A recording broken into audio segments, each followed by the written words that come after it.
Does God exist? This simple question has deep, personal, profound implications.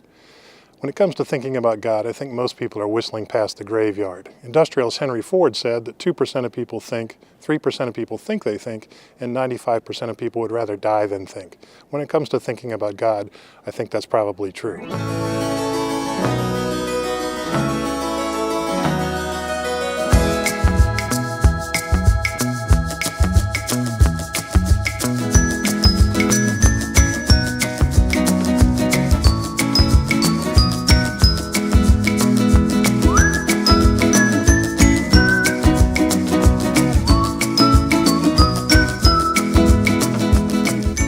According to recent polls, 80% of Americans believe in God. 10% are agnostic, which means they're uncertain or unsure, and 10% are atheists. If you think about it, if 80% of us believe in God, why is it that we give him so little of our time and attention? In logic, there's a fallacy of irrelevance called the genetic fallacy.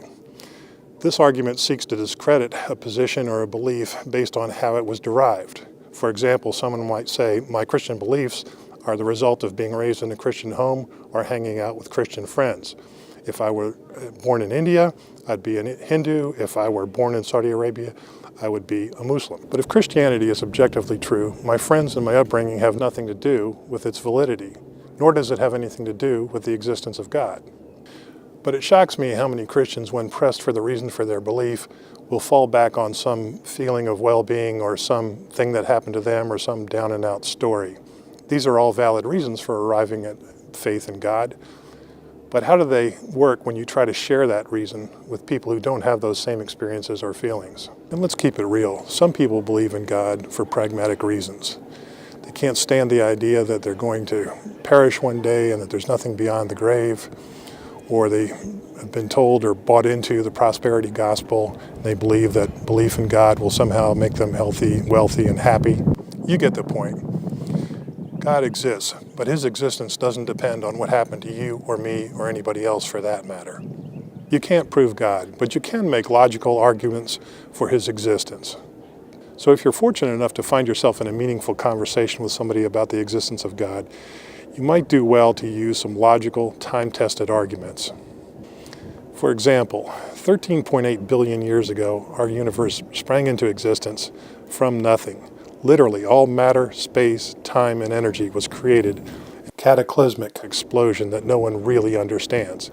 That the Big Bang happened at a finite point in the past is universally accepted as scientific truth. And the Big Bang can form the hinge of an argument for the existence of God. The argument, called the cosmological argument, goes like this. Things that begin to exist have a cause. The universe began to exist, therefore the universe was caused. It's a difficult argument to challenge, and it withstands logical scrutiny. So what is the cause of the universe? It must be spaceless, timeless, immaterial, and omnipotent. Theologically speaking, this fits the definition of God.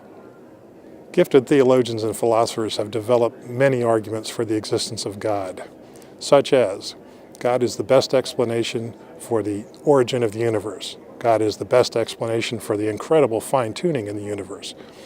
God is the best explanation for the existence of moral laws and duties. God is the best explanation for the life, death, and resurrection of Jesus Christ. And God is knowable and personal.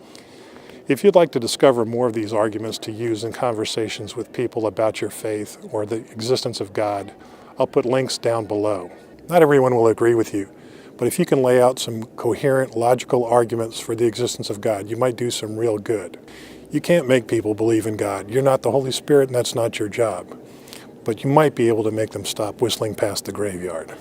But be ready. With 80% of us already believing in God, the bigger question is, so what? What are the personal implications?